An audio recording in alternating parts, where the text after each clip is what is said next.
تمام دوستوں کو السلام علیکم۔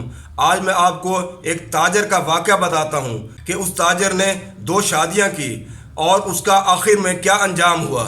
علامہ ابن جوزی رحمۃ اللہ علیہ نے اپنی کتاب میں بغداد میں رہنے والے ایک تاجر کی 2 بیویوں کا تذکرہ کیا ہے جنہوں نے ایک دوسرے کے حقوق کا ایسا خیال رکھا کہ موجودہ دور میں اس کی مثال پیش کرنا مشکل ہے۔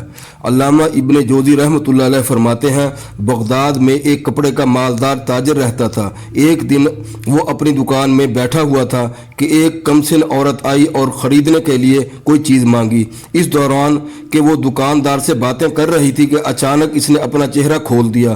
دکاندار اسے دیکھ کر حیرت زدہ ہو گیا، کہنے لگا کہ بغداد میں جو کچھ میں نے دیکھا میں اس پر حیران ہوں۔ وہ عورت کہنے لگی کہ میں کوئی چیز خریدنے نہیں آئی، میں تو بہت دنوں سے بازار آ جا رہی ہوں تاکہ کوئی بھلا آدمی دل کو لگے کہ میں اس سے شادی کر لوں۔ تم میرے دل کو لگے ہو، میرے پاس بہت سا مال ہے، تو کیا تم مجھ سے شادی کرنا پسند کرو گے؟ دکاندار نے اس سے کہا کہ میری چچا زاد بہن سے شادی ہوئی ہے اور میں نے اس سے یہ عہد کر رکھا ہے کہ میں اسے چھوڑوں گا نہیں، میرا اس سے ایک لڑکا بھی ہے۔ تو وہ عورت بولی کہ میں اس پر راضی ہوں، تم ہفتہ میں صرف 2 مرتبہ میرے پاس آ جایا کرو۔ دکاندار اس پر راضی ہو گیا، اس سے نکاح کر لیا، اس کے ساتھ گھر گیا۔ پھر وہ واپس اپنے گھر آیا اور اپنی اہلیہ سے کہنے لگا، میرے ایک دوست نے کہا ہے کہ رات میں اس کے یہاں رہوں۔ یہ کہہ کر وہ چلا گیا اور رات کو اس عورت کے یہاں گزاری۔ پھر یہ معمول ہو گیا کہ وہ ہر روز ظہر کی نماز کے بعد اس عورت کے پاس جانے لگا، حتیٰ کہ 8 ماہ گزر گئے۔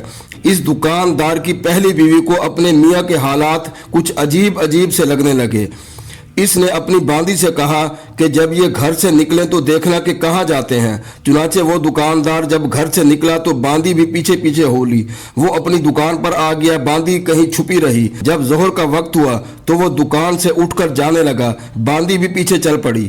دکاندار کو باندی کے پیچھے آنے کا بالکل پتہ نہ تھا۔ وہ اسی بے خبری میں اس عورت کے گھر چلا گیا۔ باندی پڑوسیوں کے پاس آئی اور ان سے اس گھر کے بارے میں پوچھ گچھ کی۔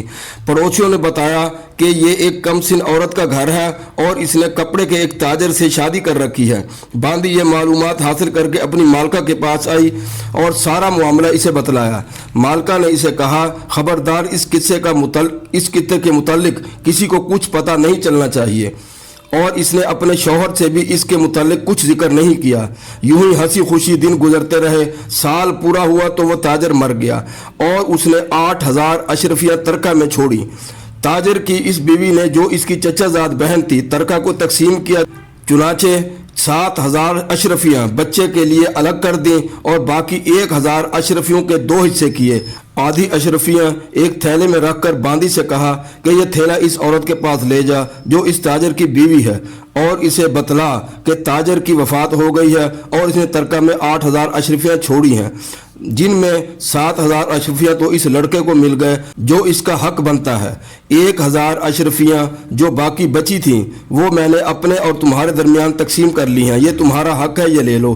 باندی وہ اشرفیاں لے کر اس عورت کے پاس گئی، اسے تاجر کا سارا قصہ سنایا اور بتلایا کہ تاجر کی وفات ہو گئی ہے اور اس کی اہلیہ نے یہ اشرفیاں بھیجی ہیں۔ وہ عورت رونے لگی۔ پھر اس نے اپنا صندوق کھول کر ایک پرچہ نکالا اور باندی سے کہا کہ یہ اپنی مالکن کے پاس لے جا، اسے میرا سلام کہہ اور یہ بتلا کہ اس تاجر نے مجھے طلاق دے دی تھی، یہ اس کا لکھا ہوا کاغذ ہے اور یہ مال اس کی اہلیہ کو واپس لوٹا دے، کیونکہ میں اس تاجر کے ترکہ کی کسی چیز کی بھی حقدار نہیں ہوں۔